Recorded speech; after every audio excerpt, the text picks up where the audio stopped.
Bom, boa tarde a todos nessa live. Em primeiro lugar, quero agradecer e dar boas-vindas a todos os participantes, diretores regionais de diferentes estados do Brasil, cada estado com as suas particularidades e especificidades.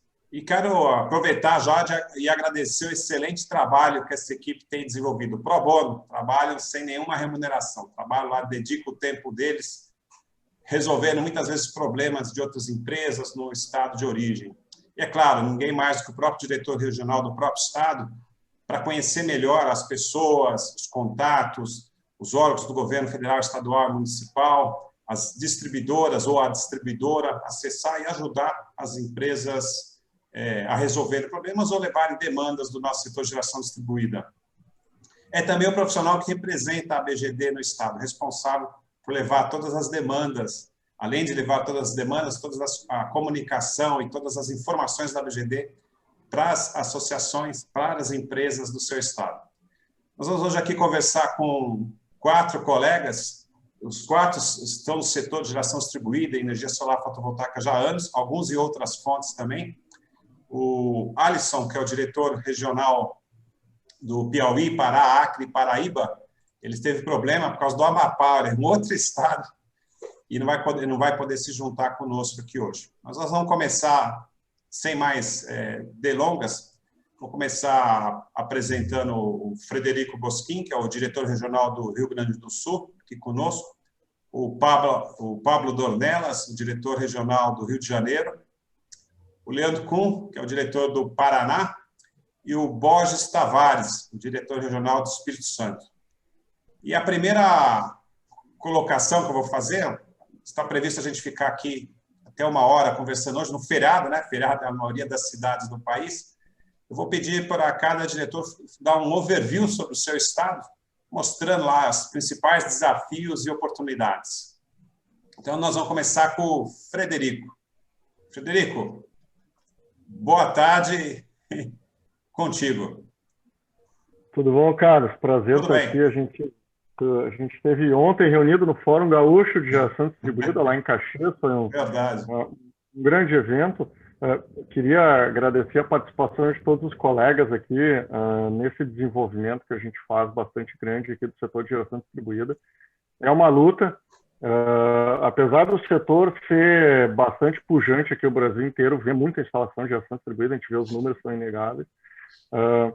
Mas também não só vamos falar de dificuldades, mas vamos falar de coisas boas aqui, né? O estado do Rio Grande do Sul segue instalando bastante geração distribuída. É um estado que puxa bastante aqui a questão da fotovoltaica no Brasil. A gente ainda mantém aqui São Paulo quase ali na traseira, puxando um pouco aqui a capacidade instalada. O Rio Grande do Sul tem uma particularidade bastante específica com relação à geração distribuída no Brasil. A gente tem uma capacidade de geração distribuída nas 4 fontes. Então, pela topografia, muita CGHs, bastante vento para a eólica, muita biomassa, seja biomassa residual, madeira, casca de arroz e esterco, e não tanto quanto os outros, mas sol também. O Estado vem visualizando aqui num horizonte de bastante curto prazo o aproveitamento das CGHs em GD. Esse é um movimento muito forte de mercado desse último ano, último semestre. Muitas empresas viabilizando seus empreendimentos hidráulicos em geração distribuída, por conta até da tarifa mais favorecida, num formato que até então em solar, eu particularmente acho que tem um pouco de inviabilidade, mas cooperativas em CGHs. Esse tem sido talvez um dos meus grandes trabalhos desse segundo semestre, é a viabilização desses empreendimentos. Solar já é a tradição aqui, puxado muito também pelo agro, que faz a aplicação de muita energia solar no agro, aproveitando aqui até uma própria deficiência da rede, e também de comércio, supermercados, e daí o nosso mercado habitual da geração distribuída. Acho que era isso, né? Não quero me estender também tanto. Não, fica à vontade, tem que falar. O Rio Grande do Sul está em segundo lugar, estava, né, em segundo lugar em potência, mas ele foi passado tanto em potência quanto em número de instalações para São Paulo. Ah, me diga isso, estou atrasado mas aqui é na pouquinho, informação. se eu não me engano, está 500 mega de potência, São Paulo está com 502. São Paulo tem muitos programas aqui que estão sendo executados pelo governo estadual agora. Isso aí colabora e provavelmente vai fazer São Paulo, não digo bater Minas, porque Minas está muito à frente. 20% das instalações hoje estão em Minas Gerais. E Minas Gerais tem excelentes incentivos fiscais, operacionais, tributários. Isso ajuda bastante. Com todas as diferença do incentivo governamental, né? A gente sabe que muitas vezes a gente discute muitos aspectos da eficiência da geração distribuída, da eficiência de painéis, inversores, placas, todo esse tipo de coisa. Só que eu reforço sempre um ponto, é um suspiro do burocrata e a gente perde toda uma eficiência. Mas é verdade. Uma caneta na mão errada, né, faz mais estrago que uma ventania numa usina solar fotovoltaica. Eu estou lá buscando 1% de eficiência no meu sistema fotovoltaico, eu estou lá fazendo um microinversor, mais um MPPT, um bifacial, um tracker para buscar um pequeno percentual de ganho na minha geração. Sendo certo que o burocrata lá numa canetada pode me dar, por exemplo, 30% de rentabilidade num sistema fotovoltaico. Do dia para a noite, que na verdade não é um incentivo, ele vai trocar um ICMS irrisório por uma energia que é absolutamente essencial para nós, podendo movimentar uma cadeia inteira de instalações, de empregos, cursos.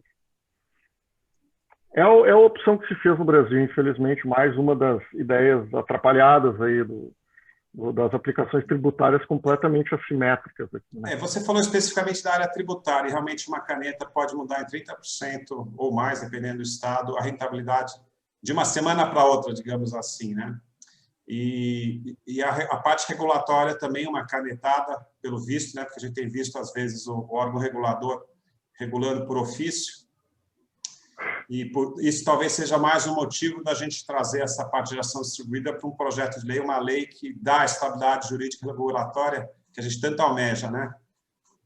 Mas nós vamos falar mais disso. Eu vou passar agora para o Pablo Dornelas, nosso diretor regional do Rio de Janeiro. Pablo, contigo agora. Diz para nós aí o que está acontecendo no Rio de Janeiro, como principais projetos, os desafios, oportunidades do Estado do Rio de Janeiro. Um estado super importante. A gente tem visto bastante o Rio de Janeiro na televisão, né? Nem sempre é o que nós gostaríamos, mas a parte solar fotovoltaica, o Rio está indo bem. Tem duas distribuidoras aí, né?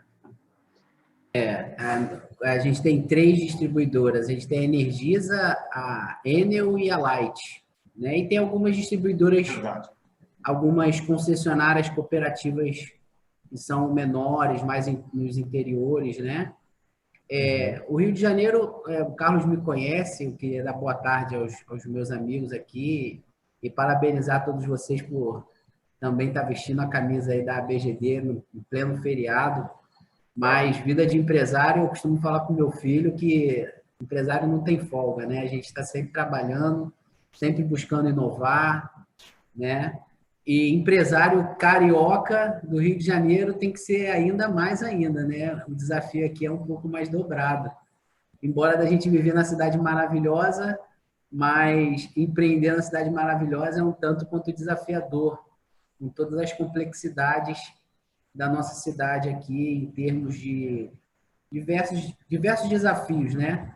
Mas como o Carlos já me conhece, eu sou um cara super otimista, e se não fosse, talvez eu já teria desistido. Porque é difícil. Mas a gente sempre costuma ver, através das dificuldades e dos desafios, olhar sempre com positividade, olhar... Eu costumo dizer que enquanto um chora, o outro vem de lenço. Então, achar a oportunidade na dificuldade. É o que eu falo para a nossa equipe aqui, a gente precisa achar a oportunidade na dificuldade. Porque o dinheiro nunca deixa de circular, ele sempre vai circular. Então, eu quero incentivar os nossos associados e os não associados que talvez estejam nos assistindo, de que existe espaço. O nosso país é um país muito rico. Eu sou um cara que acredito bastante no nosso país. porque existem pessoas excepcionais no nosso país, né? Pessoas que realmente são brasileiros de coração. Então, e especificamente aqui no nosso Rio de Janeiro, a gente tem um grupo de trabalho aqui, juntamente com o Sindistal, onde a gente tem empreendedores apaixonados pelo Rio.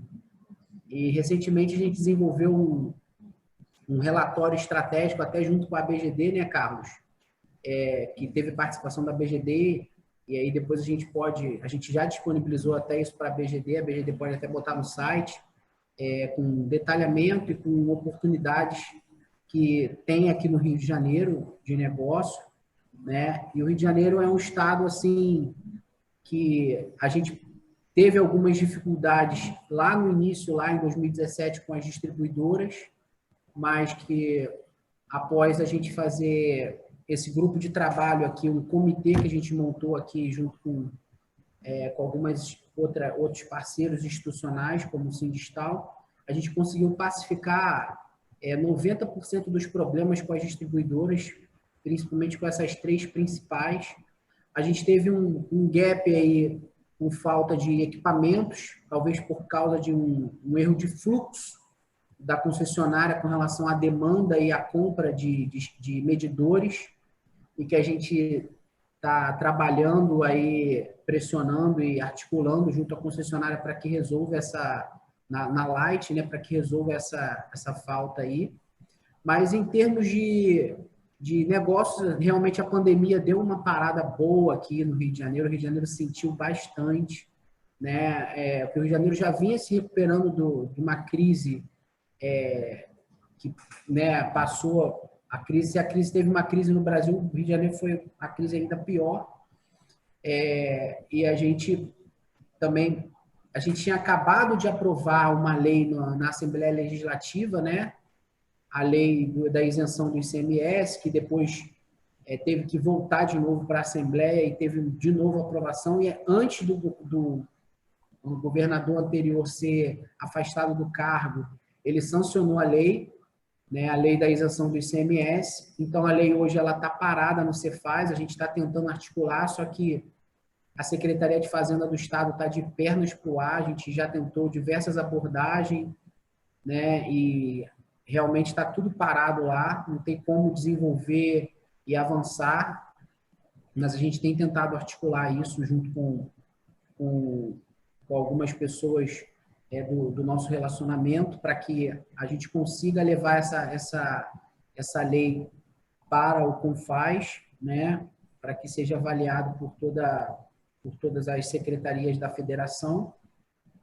E a gente está aqui, parece que agora a gente está num momento um pouco, assim, a expectativa do empresário carioca e fluminense tem melhorado, a expectativa de retomada da atividade econômica, de retomada do emprego, de retomada da renda, estão com esperança, a gente vê esperança no empresariado de uma maneira geral fluminense. A gente está com boas expectativas, Carlos. A gente acredita que a gente vai sair dessa e vamos surpreender bastante o mundo aí. Eu tenho muita expectativa, eu sou um cara, como você sabe, eu sou muito otimista e acredito que vamos sair ainda mais fortes ainda dessa situação. É bom, a gente tem que estar sempre otimista mesmo, Pablo. Tem uma frase muito antiga que diz que o Brasil não é para amadores. E eu acho, particularmente, que o empresário brasileiro é um dos mais bem preparados do mundo, porque as coisas que acontecem aqui são muito específicas do Brasil, né? De uma noite, nós estávamos conversando um pouco antes da live, da noite para o dia muda-se um regulamento tributário e já praticamente inviabiliza um negócio inteiro que você está desenvolvendo há anos.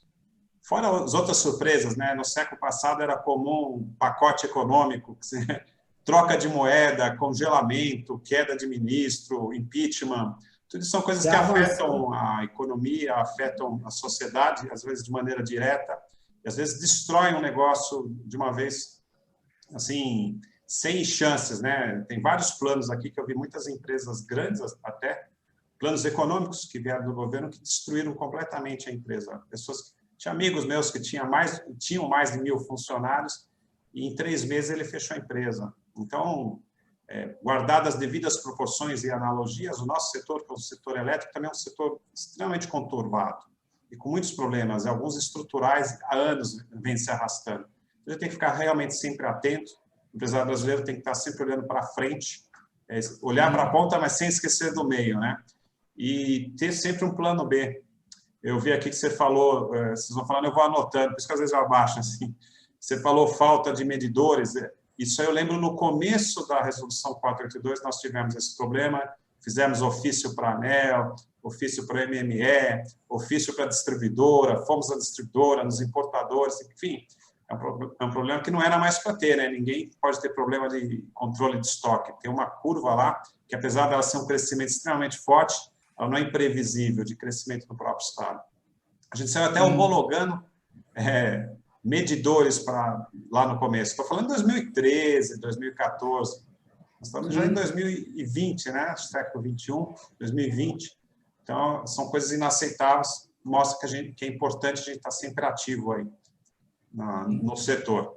Eu vou passar agora para o Leandro, que é o diretor regional do Paraná.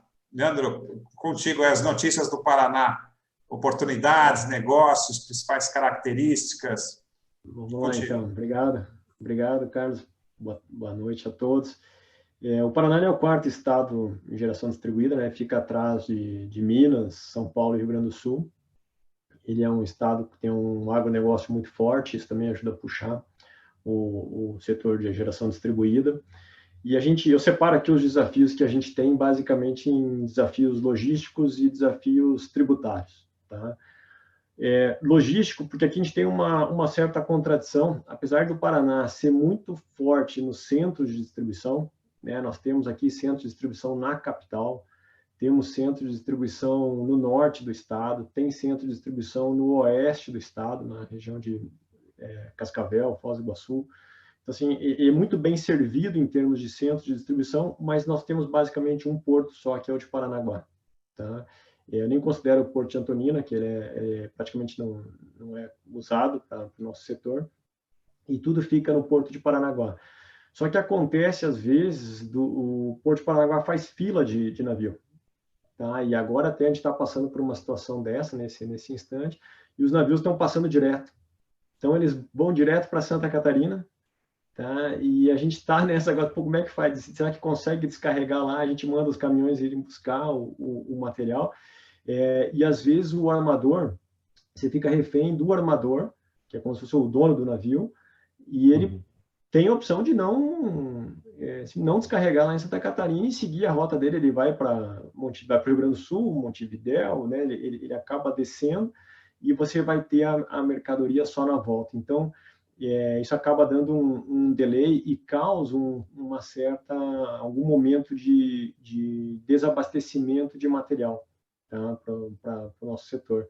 E isso é comum, tá? Como só tem um porto aqui, né? E todo ano isso acaba acontecendo em maior ou menor grau, tá? Às vezes quando casa com a safra, ou também o setor ele já tem alguns anos, então quando a gente consegue se programar um pouco melhor para enfrentar os feriados chineses, que são momentos que acontecem isso, você conseguia suprir esses momentos de falta de material, mas agora, com pandemia, está um pouco reduzido o número de transportes, os navios estão todos lotados, né? Se vocês pegarem os fretes dos contêineres, subiu muito, tá? A gente chegou a pagar $3.700 no frete de um container, hoje nós estamos pagando $4.500 no frete de um container. Então, assim, isso reflete, isso em dólar, né? Então, é um aumento em dólar. E se você não pagar, você já fica sem slot dentro do navio, então você é obrigado a contratar, tá? Para não deixar desabastecer. Então, esse é um desafio bem importante que a gente tem no Paraná, aqui logístico, principalmente relacionado ao porto, tá? Já no aspecto tributário, como eu sou engenheiro, eu sempre me gabei de saber fazer conta, de ser bom de conta, e sempre soube calcular os impostos, né, direitinho e tal. Até que eles inventaram a tal da substituição tributária, e aí criou-se uma regra que a gente desistiu de tentar sistematizar isso, colocar dentro do nosso SAP, porque você não consegue mais, são tantas variáveis, né, que você tem origem da mercadoria, se ela é importada, se é nacional, qual que é o estado de origem, qual que é o estado de destino, então você tem tantas, aí depende do NCM, qualquer estado pode alterar a alíquota a qualquer momento, então você tornou-se um calabouço tão complicado tributário, né, que no caso quando você industrializa o kit, você não tem isso, aí simplifica bastante, mas quando você está falando de partes e peças, é praticamente impossível de você criar uma regra geral, você tem que criar regras específicas. E, para piorar, o governo conseguiu fazer um ex-tarifário que tem um condicionante. Eu achei que não tinha mais como piorar, já não sabia mais fazer a conta, né? Eles conseguiram criar um ex-tarifário que, se o valor por exemplo, do painel em real passar de X, aqui tem mais um imposto que você tem que pagar, que ele estaria isento no X. Então, você imagina como é que você faz isso, você precifica isso para um consumidor final, né?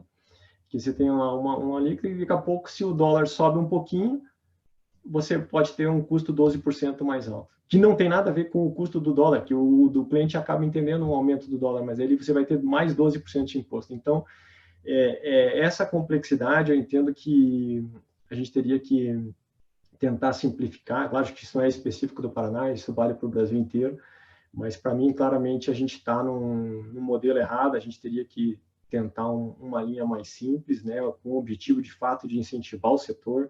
Incentivar, muitas vezes, é simplificar. Né? Não adianta a gente querer isentar de alguns impostos, é louvável, é super interessante, é importante que aconteça, mas você tem que simplificar a regra para que a gente possa ter uma estabilidade, né, e tentar manter as condições para o mercado como um todo constantes, e aí sim o setor que ele é pujante, é um setor muito, muito forte, está num momento excelente, mas se você juntar todas as variáveis que a gente tem que enfrentar, como vocês estavam colocando até então, essas duas, para mim, são a logística e a tributária, são as duas mais difíceis.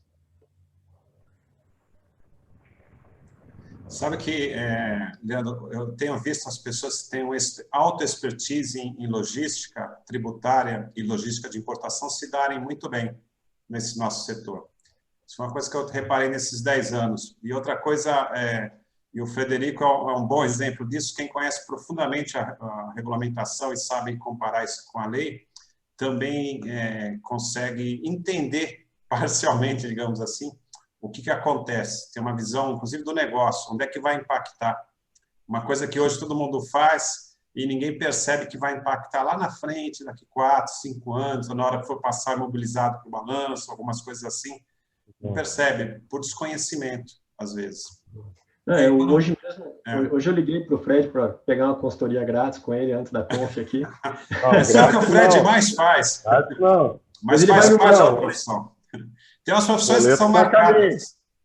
Tem profissões que são marcadas. Médico, por exemplo. Todo lugar que vai o médico, alguém faz uma pergunta ali para ele. Eu estou com uma dor aqui, o que eu devo tomar? Né? O cara não Leandro me ligou, eu estava no trânsito vindo, vamos falar de ICMS, TUST e IPA. Está preparado para... Você me perguntou as alíquotas estaduais, eu disse, olha, a alíquota não só muda de estado, como ela muda de grupo tarifário, né? Indústria, comércio. Então, se é comércio e indústria, muda o regime de apropriação do ICMS. E tem a alíquota do ICMS, que é diferente. Então, precisa ter, assim, uma certa paciência, um pouco de domínio, plavio, eventualmente, porque vai ter um enjoo ali para conseguir estudar tudo isso. Você sabe que nesses anos todos de associação, a gente recebe muitas dúvidas também, às vezes direto da empresa, principalmente as que estão iniciando. As maiores dúvidas que a gente tem são jurídicas. Disparado assim na frente, dúvidas jurídicas. Depois vem a parte tributária fiscal. Lá embaixo, por último, lá quase nunca técnica. Porque técnica resolve, as próprias empresas entre elas resolvem, ou consulta, vê o manual, fala fornecedor. Agora, tributária e jurídica, isso complica mesmo. E não é só nessa área, é qualquer área, né? No Brasil tem essa dificuldade a mais. Por isso que a gente estava comentando, o empresário brasileiro tem que ser super-homem, né? Um super empresário, ainda bem. Sim, é uma barreira de entrada, né? A competição externa. Agora eu vou passar para o Borges, né? Dizem que os últimos serão os primeiros, e no nosso caso aqui vai ser verdade, Borges, porque depois a gente vai fazer uma segunda colocação, vai começar contigo, nós vamos inverter a ordem. Então, por favor, só para relembrar, essa live aqui ela fica gravada, né, no site da LGD, e depois ela é acelerada, quer dizer que é distribuída para várias pessoas vão vendo, então, estou repetindo a pergunta para colocar no contexto. Um overview sobre o seu estado, principais desafios e oportunidades. Em primeiro lugar, eu queria agradecer, né, Carlos, pela participação, e gostaria de sugerir também que a gente fizesse outras lives, mas no sentido de definir desafios, propostas, né, ou estratégias, né, que a gente possa trabalhar em conjunto, né? Lógico que cada estado, né, tem a sua particularidade, né, mas sempre tem aquela coisa central que precisa ser combinada, né, entre a diretoria, né, e a diretoria, no caso vocês, né, lá que a gente, para a gente tentar trilhar um caminho mais ou menos parecido, né, entendeu? Ou objetivos mais ou menos parecidos, né? Eu sinto falta dessa... A gente fica muito sabendo das coisas que estão acontecendo ali pelo WhatsApp, né? Isso quando a gente tem tempo de olhar, né? Porque é tanta coisa ali que no WhatsApp. Mas se a gente pudesse ter aí uma reunião dessa aí, sei lá, trimestral ou semestral, para que a gente pudesse alinhar, né, as diversas diretrizes nacionais, né, e refletir isso no seu estado, acho que seria interessante, né? Não sei, uma sugestão. Agora, voltando aqui para o estado do Espírito Santo, né? O estado do Espírito Santo é um estado pequeno, né, comparado com São Paulo, Minas Gerais, Rio de Janeiro, Bahia, mas é um estado bem organizado, né? Graças a Deus, aqui é um estado, né, nos últimos governos, evidentemente, tem as atrapalhadas e tudo mais, mas a resultante tem sido positiva ao longo desses 20 anos de governo aqui no estado do Espírito Santo. Então, isso ajuda um pouco, evidentemente, o desenrolar dessa coisa. Agora, quanto aos desafios, nossos desafios sempre foram os mesmos, né? Quando a gente começou, né, nós aqui, os outros empresários aqui no estado do Espírito Santo, a falar de geração distribuída, a gente alinhou já alguns desafios, que a gente chamou até de caminho para o sol, né? Na realidade, seria o caminho para a geração distribuída. Aí a gente alinhou em 8 principais desafios, né? E continuam sendo atuais, né? Aí eu vou só colocar aqui para vocês entenderem. O primeiro desafio é levar informação, né? Agora, evidentemente, o ambiente é mas imagina há 6 a 7 anos, né? 6 a 7 anos atrás, ninguém sabia nem diferenciar entre um painel fotovoltaico e um coletor solar. Então, as pessoas precisavam saber que poderiam gerar eletricidade, ela mesma poderia gerar eletricidade, né? E também as pessoas precisavam saber que aquilo ali é uma oportunidade de negócio. Então, aqui a gente se mobilizou para isso, começou a fazer palestra em colégios, né, em faculdades. Eu mesmo montei um curso, né, eu não sou da área de treinamento, mas eu montei um curso, agora eu parei, o ano passado eu parei, mas eu dava treinamento, agora tem tanta oportunidade, então acho que eu podia me dedicar mais ao meu negócio mesmo, né? Então, a gente formou aqui mais de 500 profissionais e muitas estão atuando aí no mercado do estado do Espírito Santo. Então, o primeiro foi esse, levar informação, e continua sendo um desafio levar informação. O outro é dar o exemplo. O que era o dar o exemplo? A gente começou a conversar com os governos municipal, estadual, de que os governos poderiam dar o exemplo, começar a colocar isso na prática nos novos empreendimentos públicos, principalmente, né, ou nas reformas. E isso, graças a Deus, dos últimos 2 anos para cá, tem começado a acontecer, certo?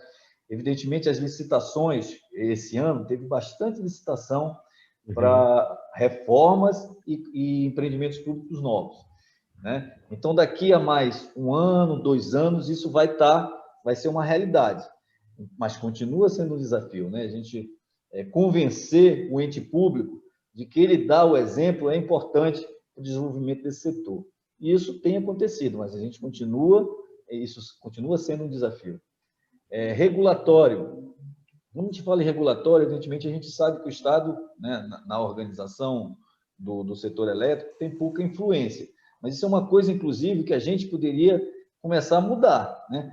Porque geração distribuída, né, tem muito mais a ver com o Estado, né? Ou seja, o Estado conhece mais as suas potencialidades.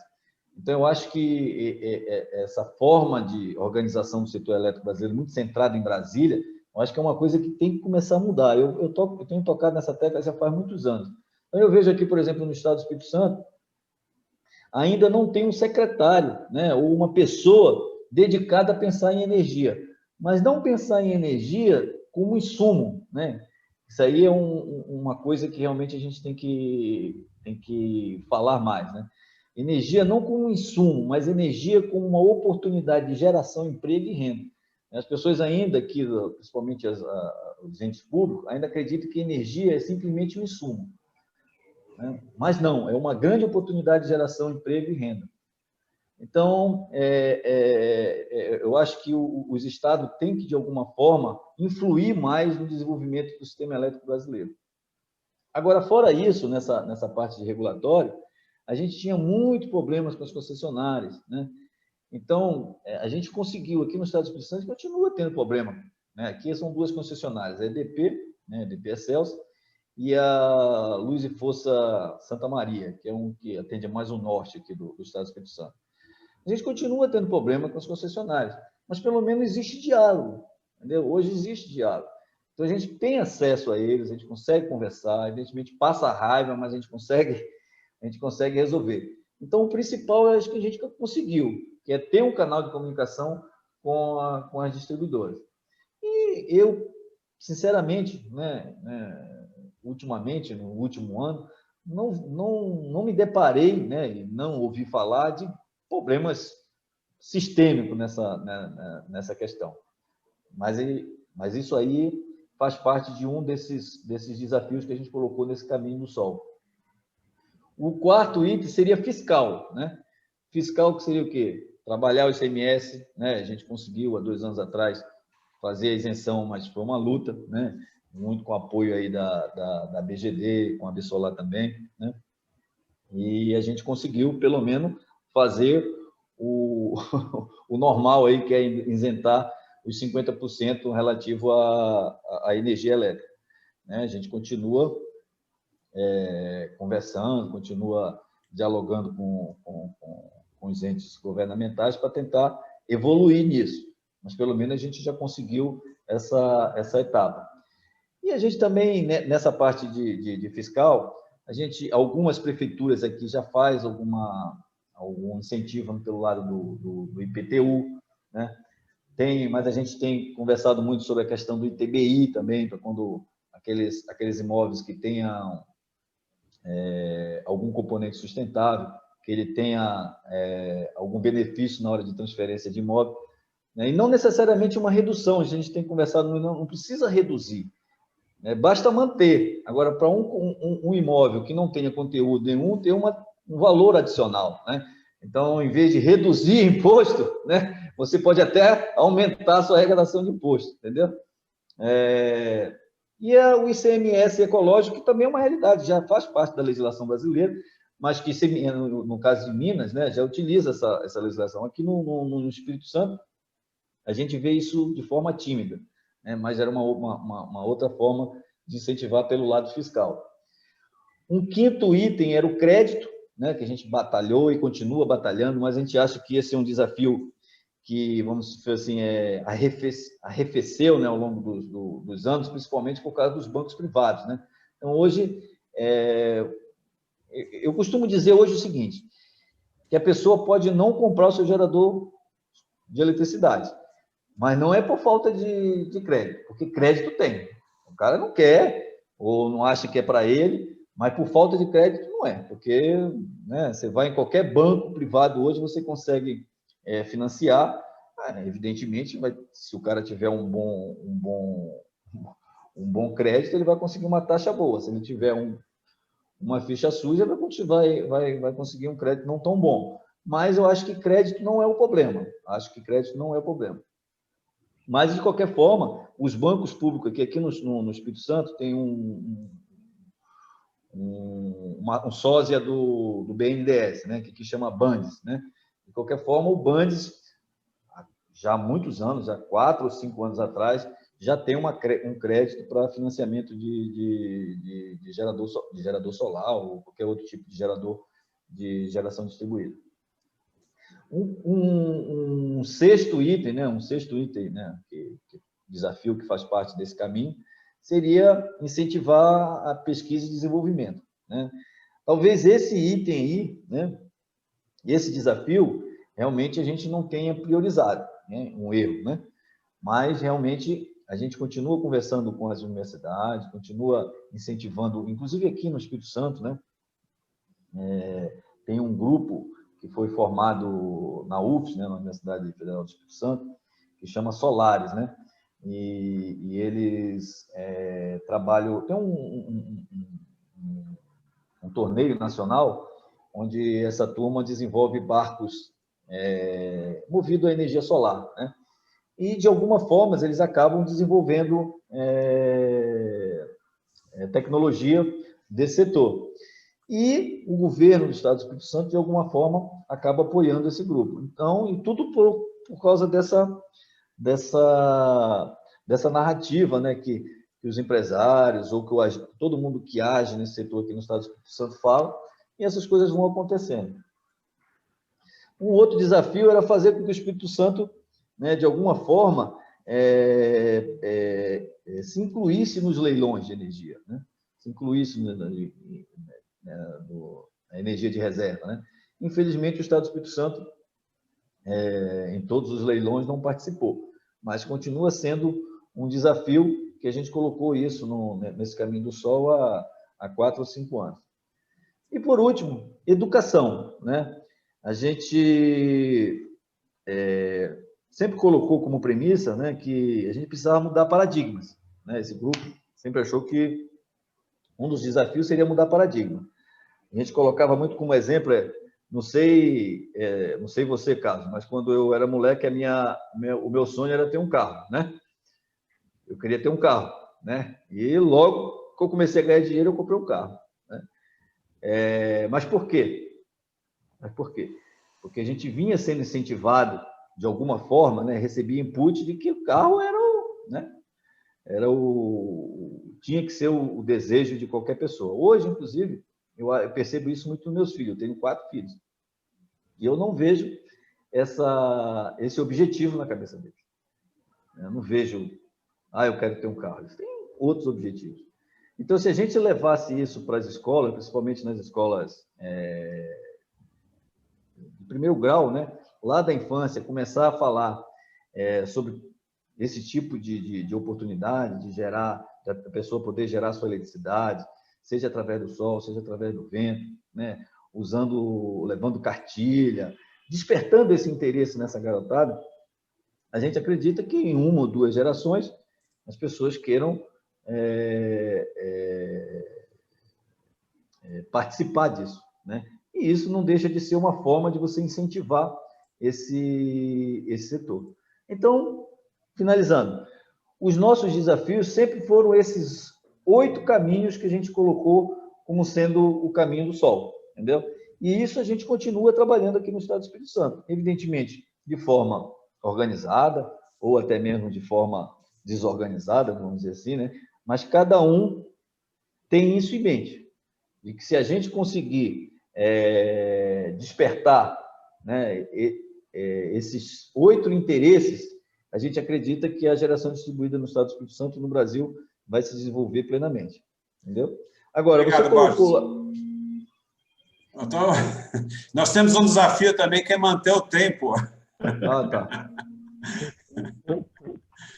É porque você colocou lá que era para a gente falar sobre isso e um pouco sobre oportunidade, né? Sobre oportunidade. A grande oportunidade do Estado do Espírito Santo é a própria fraqueza do Estado do Espírito Santo, né? O Espírito Santo ele gera muito pouca energia, né? Se você desconsiderar as autoprodutoras, porque aqui tem umas grandes empresas que geram sua própria energia, que são as siderúrgicas, né? Então, elas geram a sua própria energia com os gases oriundos do próprio processo, né?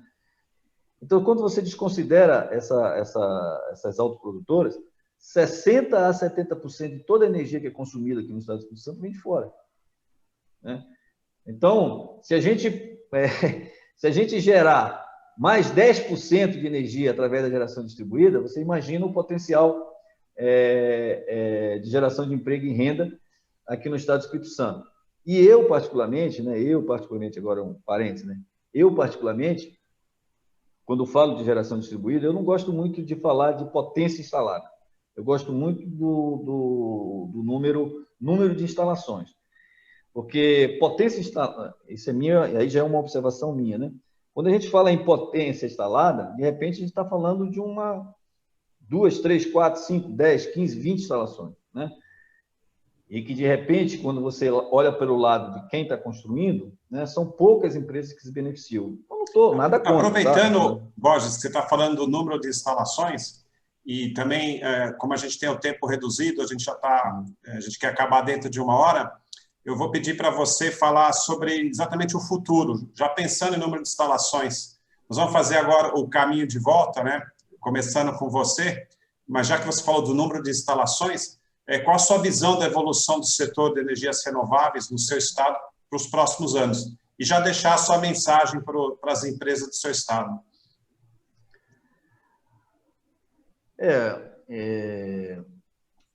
Só concluindo, né, que talvez tenha a ver com isso,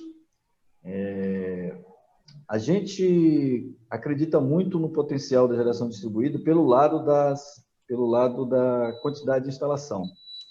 Porque a gente acredita que se você puder ter mais instalações, né, pulverizar mais a potência instalada de sistema de geração distribuída por instalação, você beneficia muito mais empresas de instalações, né, que são efetivamente as que mais geram emprego nesse setor.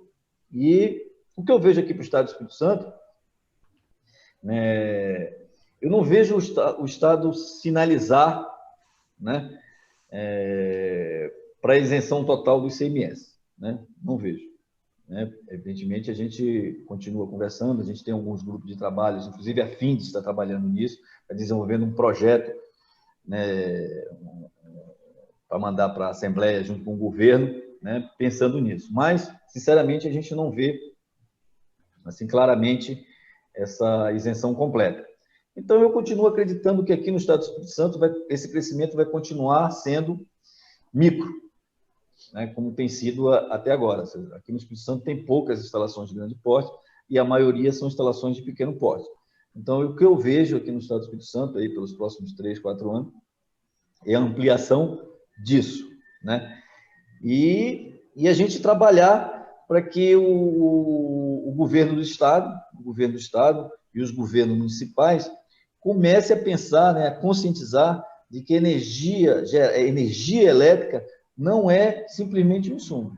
Entendeu? Se a gente conseguir despertar essa perspectiva nessas autoridades, assim como eles têm essa perspectiva, por exemplo, para o turismo ou para o setor de mármore e granito, que é um setor pujante aqui no estado do Espírito Santo, né, que eles acreditam que, na realidade, isso é um setor que gera emprego e gera renda. Se a gente conseguir despertar essa visão, eu acho que as coisas vão fluir muito mais facilmente. Obrigado, Borges. Uma coisa que você falou lá sobre ICMS, é um assunto, eu lembro quando o Espírito Santo não tinha aderido também, e esse é um outro assunto muito interessante que dá uma outra live só disso, né, da legitimidade ou não do ICMS, que na verdade é mútuo de bem fungível, uma troca de titularidade, então não há nem de se falar em ICMS, mas existem teses diferentes, isso aí. Eu acho que hoje a gente tem um incentivo que, em tese, a gente nem precisaria ter, não é devido ICMS, pelo menos em algumas ocasiões, algumas operações. Mas a live hoje, o objetivo é diferente, você falou em lives, a gente já fez mais de 55 lives, mas eu acho que é bom fazer uma reunião também entre os diretores, seria bastante útil, eu acho, para os próprios diretores regionais trocarem informações e ideias entre si. A sua ideia foi muito boa, vou ver se consigo implementar isso aí, mas não seria uma live, seria uma reunião entre os diretores para trocar informações sobre as principais dificuldades, contendo as ideias que teve no seu estado. Vamos passar agora para o estado do Paraná, falar um pouquinho para o Leandro, já nas suas considerações finais, Leandro, a sua visão da evolução do setor nos próximos anos e a sua mensagem para as empresas do Paraná. Eu vejo 5 tendências aqui, Carlos, para o futuro. diria assim, 4 tendências de um sonho, mas uma tendência que eu vejo, a primeira são os sistemas híbridos, que já estão aí, né? Já estão os fabricantes todos no Inmetro fazendo homologação. Isso, a partir do ano que vem, deve se tornar uma realidade, e isso até resolve algumas questões tributárias, jurídicas, uma vez que você pode armazenar energia dentro de casa e não precisar devolvê-la para a rede, você resolve um pouco de questão jurídica e tributária. Tá? Então, os equipamentos estão prontos para isso, e vai ser um novo vetor aí de desenvolvimento do nosso setor. Tá? Um exemplo aqui, que isso também vai puxar, né, é o caso dos carros elétricos, né? Então, que eu vejo que é uma segunda onda positiva dentro da onda da GD, que é um caso bem concreto que eu instalei na minha casa, um sisteminha solar, passei a gerar crédito, eu não consumo todo o crédito que eu gero, e ele tem uma validade. Então, primeiramente, eu comprei uma motinha elétrica para começar a consumir aquele crédito, não foi suficiente, comprei um carro, aquele plug-in, né, que você liga na tomada, e isso, a partir do momento que se popularizar, a partir do momento que você tiver um carro plug-in mais barato no Brasil, o setor vai para um outro nível. Isso vai explodir, vai ser uma segunda explosão, um outro degrau dentro do nosso setor de geração distribuída. Tá? O terceiro ponto que eu acredito como tendência, que é algo que já está acontecendo também, mas a parte de BIPV, né, que são as instalações fotovoltaicas aderentes na construção. Então, a gente tem casos aí já de telhas solares, de revestimento solar, vidro solar. Então, isso também acho que é uma onda que está ainda muito no início, dentro da grande onda da geração distribuída. Tá? E também, aqui no Paraná, a gente tem uma particularidade que eu acredito que é na energia eólica com torres de maior altura. Tá? Então, a gente tem, por exemplo, um parque aqui em Palmas, no Paraná, que a Copel lá tem as torres de 47 metros de altura, tá? São torres de 500 kW pico, e existe um projeto, inclusive, do professor Ivo, que já foi presidente da Copel, um parque lá de 200 megawatt pico, e ele é um parque usando torres de 150, 160 metros de altura. Ou seja, quem olhar esse parque daqui a uns anos, as torres da Copel vão parecer de brinquedo, que são torres de 47 metros versus torres de 150 metros, são 3 vezes mais altas. Então, as torres atuais vão parecer de brinquedo, e isso vai gerar, no Atlas Eólico do Paraná, você vê que os ventos aí nessa altitude, você tem tanto esse campo lá em Palmas, quanto um outro campo lá, começando em Medianeira, abrindo um delta para Foz do Iguaçu, mas você tem dois pontos de ventos muito bons a partir dessa altura. Então, eu acho que isso vai se concretizar. Eu mesmo queria ter dinheiro para poder investir num parque desse, né? Imagina, é um potencial enorme que a gente tem aqui. Então, estamos buscando esse recurso, mas é um investimento bastante significativo, e vejo como uma tendência também. E por último, o quinto item que está relacionado com sistemas híbridos, mas também com os veículos elétricos, é a questão das baterias, né? A gente tem aqui na Bolívia, vizinho nosso, dentro do mesmo continente, a maior reserva de lítio do mundo. Eu ainda tenho imagina um sonho assim de uma indústria sul-americana de baterias de lítio que poderia ser feita aqui no Brasil, poderia ser feita em parceria com a Bolívia. A gente teria condições de fornecer isso para o mundo inteiro, tá? E tem esperança que isso alguém ainda vai olhar com carinho para isso, e a gente vai desenvolver esse parque aqui no Brasil. Obrigado, Leandro. Vou passar agora para o Rio de Janeiro, né, o Pablo, para fazer a visão da evolução da energias renováveis GD no estado do Rio de Janeiro, e a sua mensagem final para as empresas. Ou considerações finais, né? Normalmente o pessoal passa uma mensagem positiva. Então, o Rio de Janeiro, a gente está com expectativa de conseguir aprovar a isenção, né? Estamos trabalhando aqui para que a gente consiga viabilizar a geração compartilhada, porque aonde tem o maior consumo de energia do estado é muito concentrado na capital, né? E a capital não tem muita área útil de telhado, a maioria dos consumidores, e um metro quadrado no Rio de Janeiro também é muito caro. Então, para aumentar a capilaridade da geração distribuída no Estado, a gente precisa desenvolver a geração compartilhada também, porque o metro quadrado e a disponibilidade de telhado, principalmente para os consumidores de baixa renda, né? A gente tem feito um trabalho, um grupo de trabalho aqui em comunidades e associações de comunidades, e que um dos maiores problemas também para eles é a questão de área de telhado. Você imagina, tem muitos consumidores em comunidades que querem ter a possibilidade de ter geração distribuída. E o caminho para eles de ter geração distribuída é geração compartilhada. Então, isso é um pleito que a gente tem desenvolvido aqui no Estado, né? Para que também diminua o impacto de furto e roubo de energia, para que traga socialização para esse indivíduo que hoje não tem possibilidade nenhuma de ter energia solar fotovoltaica. Então, a gente tem procurado desenvolver esse projeto de lei e incentivar os deputados do Estado, né, trazer eles para essa pauta. A gente conseguiu passar, mas a gente agora está num momento aí, a gente acredita que ainda vamos conseguir êxito nisso, não desistimos, e se realmente isso se confirmar, a gente veio com grande expectativa o mercado de geração distribuída no Rio de Janeiro, com uma grande oportunidade para a geração compartilhada. E a mensagem que eu deixo para os nossos colegas, né, associados e não associados, é que a gente precisa estar sempre inovando, buscando oportunidades na dificuldade. Né? Se a gente parar, o trem passa por cima. Então, eu acredito que os desafios que cada um de nós enfrentamos todos os dias, eles servem para aprimorar ainda mais as nossas técnicas e as nossas qualificações.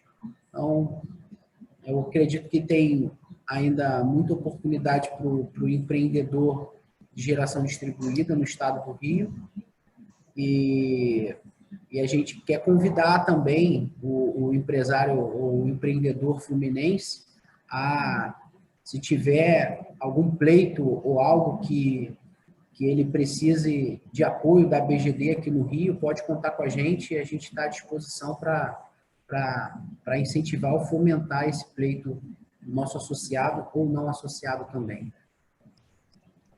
Obrigado, Pablo. Antes de passar para o Frederico, eu vou aproveitar e perguntar para você como é que está a situação do CMS aí. Parece que Rio de Janeiro quis seguir Minas, mas depois descobriu que não era tão simples assim, né? Então, aí a gente tentou fazer a colagem, aí voltou, então tá parado, tá num trâmite lá na Secretaria de Fazenda. Só que parece que também Minas, né? E não sei se você como é que parece que a lei de Minas também vai até 21 só, né? Não sei se já renovou ou como é que tá. Então a gente tinha aprovado por mais de 10 anos, mas aí quando chegou no CONFAS, o CONFAS retornou com essa observação e a gente teve que aprovar. Aprovou de novo o texto igual ao de Minas, só que o pleito está parado lá na Secretaria de Fazenda, né? Esse é o último overview que a gente recebeu do pessoal lá da Secretaria aqui do Estado. Ok. Eu vou contar uma coisa interessante aqui que talvez vocês não saibam. Mas curiosidade, né? Porque o assunto seria muito longo, mas antes do Rio, logo depois, quando Minas deu essa isenção, São Paulo se mobilizou, era o outro governador, inclusive, para fazer isso também. Estava na iminência de fazer tudo pronto e, por um detalhe político, na última hora, São Paulo não o fez, né? Inclusive, já estava tudo combinado como é que seria a aprovação no CONFAS. Já tinha conversado com os outros secretários para validar o caso de São Paulo, baseado na mesma lei que o Rio, de mesma região, né, que o Rio utilizou. Também nós tivemos na iminência de ingressar com uma ação contra um estado por causa do ICMS. Na verdade, quando a gente descobriu que teria que ingressar com os 27 estados, a gente tinha que escolher um, né? E eu não vou falar aqui qual que nós escolhemos, mas foi uma decisão política também. Qual estado que nós vamos começar? Porque alguns estados já haviam dado a concessão, outros ainda não, né? O incentivo. E o nosso entendimento, e da maioria dos jurídicos, é que o ICMS não é devido. Mas a gente teria que partir para um confronto direto, digamos assim. Então, é uma decisão muito estratégica política, porque, de repente, você escolhe o estado errado, e aquele estado que já deu, fala, bom, então eu também não dou mais. E os outros seguem, e tem toda uma parte política ali no CONFAS. Já participei de reuniões lá no CONFAS também. Então, o secretário chega, já sabe, antes de chegar, se ele vai aprovar ou não. É muito difícil, realmente é muito difícil essa parte de ICMS.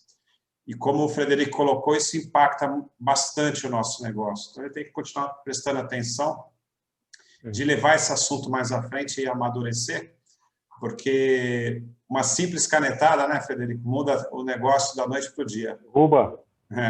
Então, aproveitando, Frederico, finalizando com você, a sua visão da evolução do setor de energias renováveis, GD, aí no Rio Grande do Sul, para os próximos anos, e a sua mensagem final para as empresas. Eu vou dar só uma passada nesse tema tributário. Assim, é muito complicado falar de isenções tributárias. Primeiro, elas têm tempo. Não há como dar uma isenção tributária com um prazo indefinido, porque isso vai contra a própria lógica do tributo. Se eu concedo um tributo por tempo indefinido, então eu extingo ele. A lei de responsabilidade fiscal é muito clara. Qualquer espécie de isenção tributária precisa se comprovar o comprometimento da receita, por quanto tempo e de onde vai ser feito ou a redução da despesa, o que é virtualmente impossível, e de onde vai sair a receita sobressalente. Então, qualquer pleito de isenção tributária aqui é um desafio hercúleo. Aqui. Isso é virtualmente muito difícil de se fazer passar por conta da própria situação fiscal da grande maioria dos estados. Então, fazer isso entrar na cabeça do burocrata de que, na verdade, a substituição do ICMS pela energia, naquela parcela ínfima lá que a gente falou, seja consórcio ou cooperativa, nos formatos compartilhados, seja na questão da TUSD, é um exercício também de futurologia da própria lógica de que vai ser arrecadado de uma rubrica e outra. Então, quando o trabalho é muito difícil, obviamente o burocrata ele vai empurrar isso para a próxima gestão, isso não vai ser feito, ninguém vai abraçar isso. Eu também sempre coloco muito como as questões municipais, IPTU, ITBI, também é muito difícil, porque hoje não se considera isso como uma parcela relevante da rentabilidade do negócio. Então, isso é um apelo bem mais simbólico e, às vezes, muito mais como um incentivo aqui para o pessoal ter uma ideia de sustentabilidade do que propriamente de viabilidade de projeto. O grosso mesmo é ICMS, que a gente fala que é 30%, que dá a diferença de vida ou morte. ICMS em formatos compartilhados, a gente entra direto colocando a mão na cumbuca da concessionária, porque o formato compartilhado ele tem um público-alvo que é o B1 e o B3. Sem telhado. Teoricamente, é o seu público preferencial da concessionária. Então, aqui também existe um jogo de forças aqui para a gente poder fazer valer essa ideia. Então, talvez, então, voltando lá no último ponto, que seria o voto do TCU aí, que vai ficar para outra live lá, tá? Que a gente não vai falar hoje. Nada de novo, já estava esperado, isso já está. Eu até fiquei um pouco mais feliz com esse voto, tá? Porque pelo menos ele dá uma cara de que a coisa vai andar. E me parece muito mais que isso veio num momento onde o TCU, numa espécie de lavagem aqui, disse, olha, vai ter que pagar o fio, vai ter que fazer em 30 dias, 90 dias, respeita o direito adquirido e faz escalonado. Nada diferente. 90 dias um plano, né? Sim. 90 dias para fazer um plano, não é nem para executar.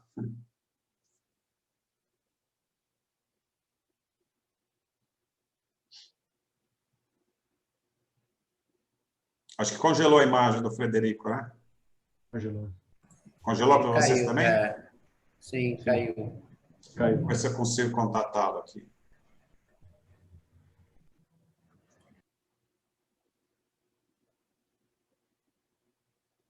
Alguém quer aproveitar e complementar o que ele estava falando enquanto ele tenta voltar?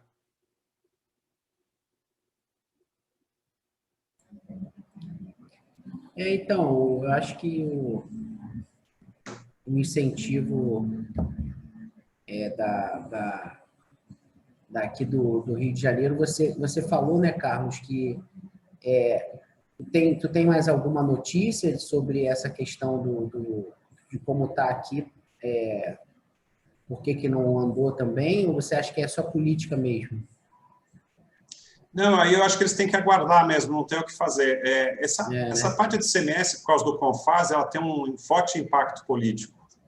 Sim. Porque os outros estados querem seguir também, né? O ideal que todo mundo quer é seguir o que Minas Gerais fez. Então, em São Borges, Paulo, eu lembro que logo no início o Borges fez um trabalho super forte lá para seguir, para ter isenção. Depois teve a isenção para acompanhar Minas, mas é difícil, porque o governo ele tem a lei de responsabilidade fiscal.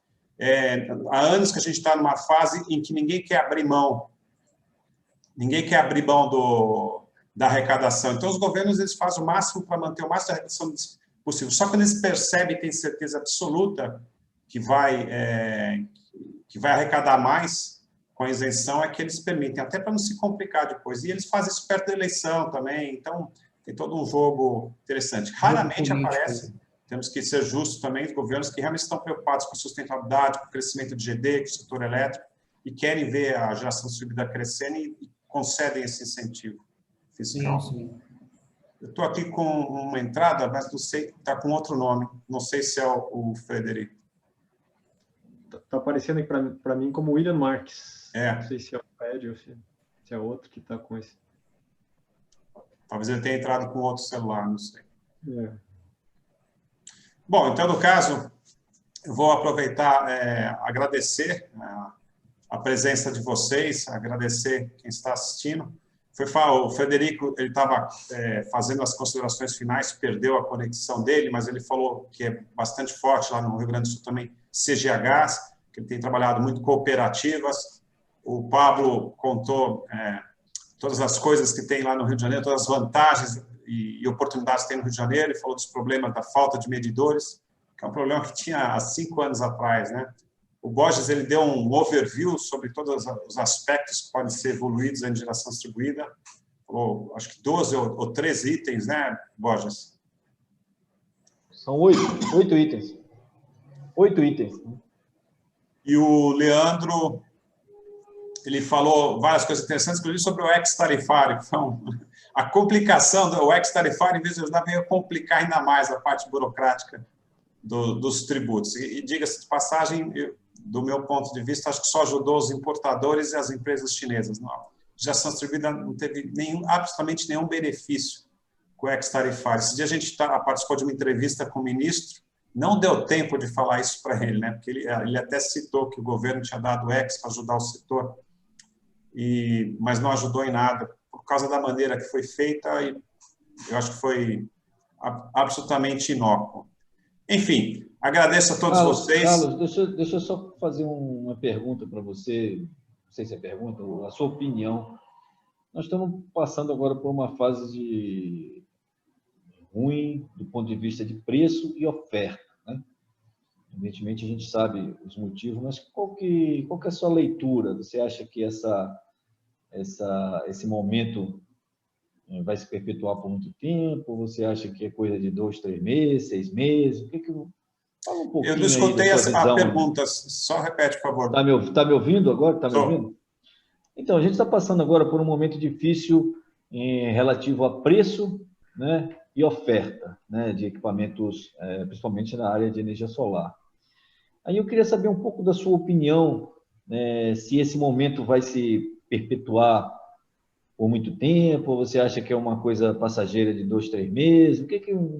Talvez você tenha mais informação do que a gente aí, do que está acontecendo aí fora, para a gente ficar mais atualizado. Olha, desde o início da resolução 482, lá em 2015, aliás, em 2012, e depois veio a 687 em 2015, a gente passa por diversos problemas que afetam os nossos preços. E são muitos. Tributação, falta de equipamento, falta módulo, aí deu um problema de importação, e agora o último problema que a gente é falta de vidro. Falta vidro, portanto, não tem módulo, a oferta está mais baixa do que a procura e sobe o preço também. Além disso, concomitantemente com isso, nós tivemos crises econômicas, nós tivemos a maior crise econômica de todos os tempos no governo anterior, se finalizou no governo anterior. E altas do dólar, altas sucessivas do dólar. Cada vez, uma das coisas que mais nos afetam é a alta do dólar, porque os produtos são praticamente todos importados. Pelo menos a parte grossa do CAPEX é importado. Então, a pequena subida do dólar ocasiona um grande aumento final, que às vezes o distribuidor ele pode absorver parte disso, às vezes o integrador absorve, mas fatalmente vai para o consumidor final. Por outro lado, nós tivemos uma coisa muito boa que aconteceu em todos esses anos, que a gente falou rapidamente aqui. Linhas de financiamento. Nós temos mais de 70 linhas de financiamento. Quando nós começamos com isso, tinha 5 ou 6, e eram caríssimos os juros. Juros estratosféricos, chegaram a ser o terceiro maior do mundo. Hoje não. Hoje tem várias, inclusive algumas com juros negativos, né, são subsidiadas, é claro, mas tem outras que são privadas, em que o juro não é muito baixo. No entanto, a mensalidade ela consegue ser mais barata do que a quantidade de dinheiro que ele economizou com a energia. Então, compensa. Isso aí ajudou muito o crescimento do setor no Brasil. Linhas de financiamento disponíveis, as mais diversas, cada uma tem uma restrição, né? Uma só equipamento nacional, outra só região Nordeste, outra tem que ter índice de nacionalização, outra você tem que ser na área de agrobusiness, é natural. Outra é privado, mas o juro é mais alto, pode ser qualquer coisa, outra te pede uma garantia real, depende muito do valor e do tipo da linha, mas isso ajudou bastante o setor.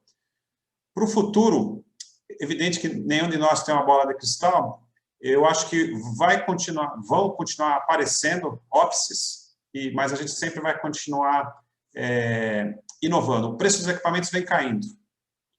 A demanda está aumentando. A gente tem uma demanda reprimida agora por causa da pandemia. Ela não diminuiu, ela foi reprimida por causa da pandemia.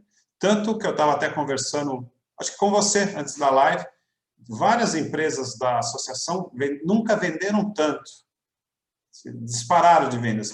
Por quê? Saber o nicho que ele está, o modelo operacional, o modelo de negócio que ele está atuando, isso influencia diretamente.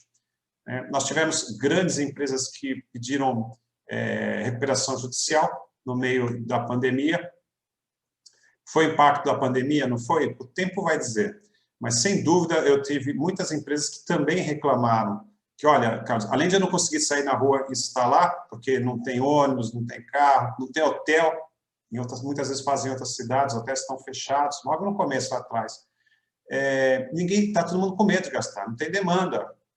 Por quê? Porque ninguém sabia o que ia acontecer e reteu todo o recurso. Olha, não vou gastar dinheiro para o sistema solar fotovoltaico agora, principalmente o residencial. As grandes empresas, o efeito é diverso.